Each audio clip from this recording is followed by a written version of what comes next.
अस्सलाम वालेकुम रहमतुल्लाहि व बरकातुहू। उम्मीद है नाज़रीन और सामीन आप खैरियत से होंगे। मैं हूं आपका दोस्त गुल करीम और आप देख रहे हैं गुलटाक में। इस टाइम कहानी का वक्त है और इसी कहानी के थ्रू नसीहत भी है और इसके ज़रिए से आप बहुत कुछ हासिल कर सकते हैं। तो 1 मिनट मुझे दे दीजिए और इस 1 मिनट के ज़रिए से आप बहुत कुछ पाए और अपनी ज़िंदगी तब्दील करें।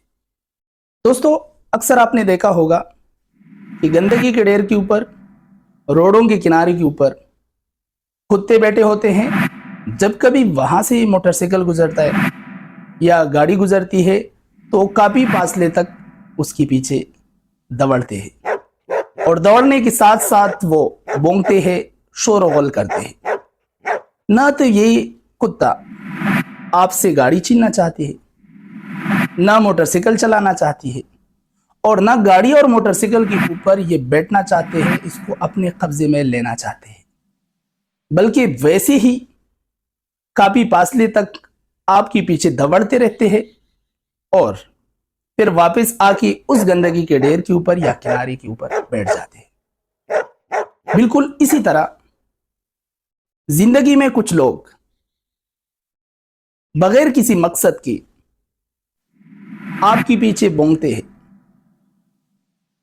आपके पीछे शोर गुल करते हैं और उनका मकसद ना आपसे वो रास्ते पे चलना हुआ जो आप कामयाबी की तरफ जा रहे हो, ना वो रुकना होता है, ना वो खुद कामयाबी हासिल करना चाहता है, बल्कि जैसे कुत्ते भौंकते हैं इसी तरीके से बिला वजह जब आप गाड़ी या मोटरसाइकिल के ऊपर अपना सफर कर रहे हो, कामयाबी का सफर, आपके पीछे भौंकता भी है, आपके पीछे शोर गुल करते हैं, लेकिन उसका मकसद आपसे कामयाबी छीनना नहीं। कामयाब लोग वो है जो इन कुत्तों नुमा इंसानों की शोर गुल पे, उनके भौंकने पे तवज्जो ना दे, बल्कि अपने मंजिल पे नजर रखे, अपने मंजिल मकसूद की तरफ आगे बढ़े और ये कुत्ता नुमा लोग वापस आके अपने ढेर पे बैठ जाते हैं। तो इसी कहानी का मकसद क्या हुआ कि आज तक आपने बहुत सारे लोग देखे होंगे कि उनसे आपकी कामयाबी के रास्ते पे चलना हुआ बर्दाश्त नहीं होगा। वो भौंकते रहते हैं और उनको भौंकने दे। आप अपनी कामयाबी के ऊपर, कामयाबी के रास्ते के ऊपर, कामयाबी की मंजिल के ऊपर अपना मकसद रखिए, अपना फोकस रखिए और वहां पहुंचे तो जरूर आपको कामयाबी मिलेगी।